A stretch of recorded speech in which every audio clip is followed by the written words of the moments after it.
Joining us now to discuss more on the need to combat climate change, Dr. Ikenna Nwosu is an associate professor of marine sciences at the University of Lagos. Welcome to the program. Thank you very much for having me. Well, there's been this argument which keeps going back and forth as to whether or not we're experiencing climate change here in the country.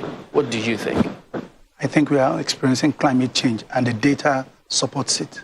Seriously. In what way is that? 2 decades ago, 3 decades ago, you could say we were not sure. Is this climate natural variability, the ups and downs we see as seasons come and go? But more recently, the trends are clear. The figures are clear. More important data coming in, consistent data over time to show that in the last 50 years, in the last 100 years, there is a definite positive rise in the temperature and the warming of the earth. So what recent events, activities in different parts of the country can you point to substantiate this?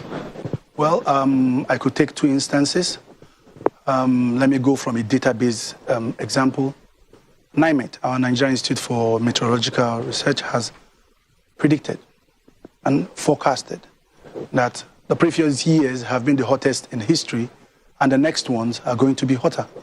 If we take a look at the inland lakes that we have, including our Lake Chad, it used to be shared by 4 countries. Right now, what remains of Lake Chad is just in 1 country. Most of our lakes are drying up. Our flood conditions are at very devastating scale now, and drought and desertification from the north is increasing. These encroachments are like never before. We're experiencing things in our weather patterns that we didn't used to experience.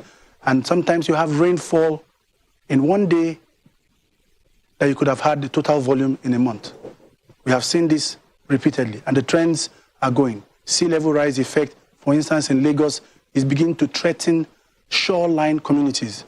Disappearance of some fishing communities because the waters are reaching further at high tide, and ocean acidification is wiping out and reducing the number of the diversity of species we have and even the abundance of these things that we have. So there is clear and present evidence and danger. Or perhaps so those who latch onto that, we've always been encouraged, yes, and lately too, that we should plant more trees, yes, change our behavior towards, yes, the environment. But there are several things that people can do. What would you suggest? What immediate kind of actions, yeah, can we immediately latch onto, okay, to at least improve the environment? Yeah, thank you very much for that, because that's very, very key. But more importantly is the fact that the people must be aware, they must be enlightened to realize that this is a situation we must all come together, concerted effort to change. So information is key.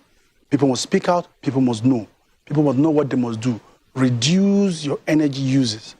Use more of energy efficient appliances. Plant more trees like you have mentioned, but at a much more state level, national level. It must be integrated into a national strategy for the effects of climate change. Nigeria is a signatory to the Paris Agreement 2015. We have ratified it. The COP25 just finished in Madrid, Spain.